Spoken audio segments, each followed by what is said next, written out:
Peace and love. I am Brother POET, and this is the thought for today. My people suffer from lack of knowledge.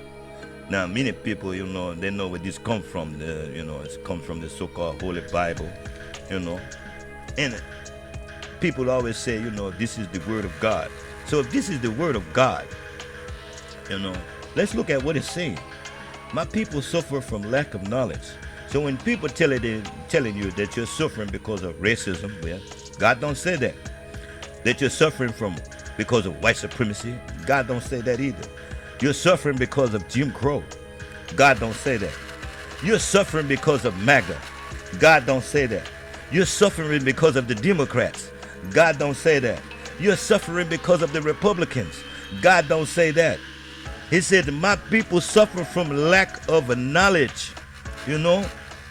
I see things that's going on, with the decision by the Supreme Court, and the case in Louisiana, and I know a lot about Louisiana, a very lot about Louisiana, not from studying, but from having lived there, experience.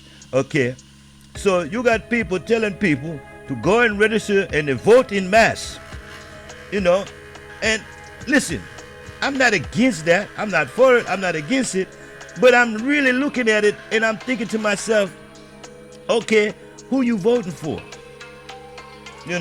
Now you have those who have the attitude of, no matter who, vote blue, which shows the ignorance of those people who perpetrate that, think like that, and tell people that. Why? Every group since the enactment of the civil rights legislation of the 60s has benefited from this legislation except the so-called black people. Yet they will continue to go and vote based upon a political party. Political parties, color of skin should not matter. What should matter is your desires for your community to become better, to uplift your community, to strengthen your community. If you are not looking for candidates who are willing to fight for your rights, for you, then you're going out and you're just wasting your vote, because it's very clear my people suffer from lack of knowledge. That's the thought for the day. I'm Brother POET. Remember, like, share, subscribe, and as always, mind your thoughts. Someone wants your mind. Peace.